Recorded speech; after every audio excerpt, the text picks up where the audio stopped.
Hi friends, மகநேதி next பிரமா வந்திருக்கு. நம்ம ஒன்று நினச்சா இறைவன் ஒன்று நினைப்பார்னு சொல்லுவாங்கள்ல, அதுபோல் தான் நம்ம ஒன்று நினச்சா டைரக்டர் ஒன்று நினச்சிருக்கிறாரு இந்த எபிசோடில். அதாவது நம்ம வீக்காவுக்கு கல்யாணம் பண்ணுவாங்க, அழகாக லவ் ட்ராக்கெல்லாம் கொண்டாடுவாங்கன்னு அவ்வளோ சந்தோஷப்பட்டோம். ஆனால் இல்லை, இதுக்கு விஜய் மேலே பெரிய மோதலாவோ கொண்டு போகிறாங்களா என்னன்னு தெரியல. அவ்வளோ ஒரு கோவம். சாரதாம்மா கிட்ட கோவப்பட்ட காவேரி நீட்டாக விஜய் வீட்டில் வந்து தாத்தா விஜய் எல்லாருக்கிட்டையும் கோவப்படுறா. யாரை கேட்டு பொண்ணு கேட்டு வந்தீங்க, அவ்வளோ அருவருப்பாக இருக்குதுன்னு சொல்லிட்டு சொல்கிறா.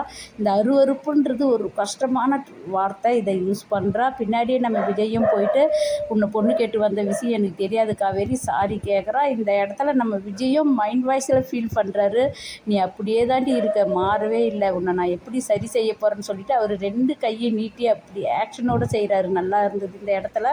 ஆனால் நம்ம காவேரியை வந்து ஒரு அம்மான்ற ஒரு நினைவையும் கொண்டு வர போகிறது கிடையாது. அப்படி அம்மா இல்லாத குழந்தை வளருது, அதுக்காக கல்யாணம் பண்ணிக்கலான்ற ஒரு அதையும் கொண்டு வர போகிறது கிடையாது. எதை தான் கொண்டு வர போகிறாங்கன்னு தெரியல. ஆனால் விஜய் மேலே கோவப்பட்ட காவேரி கண்டிப்பாக ஒரு சாரி கேட்டதுக்காக வருத்தப்படுவான்னு தான் நினைக்கிறேன். வீட்டில் போயிட்டு ரொம்ப பேசிட்டுமேன்னு சொல்லிட்டு கண்டிப்பாக ஃபீல் பண்ண போகிறா.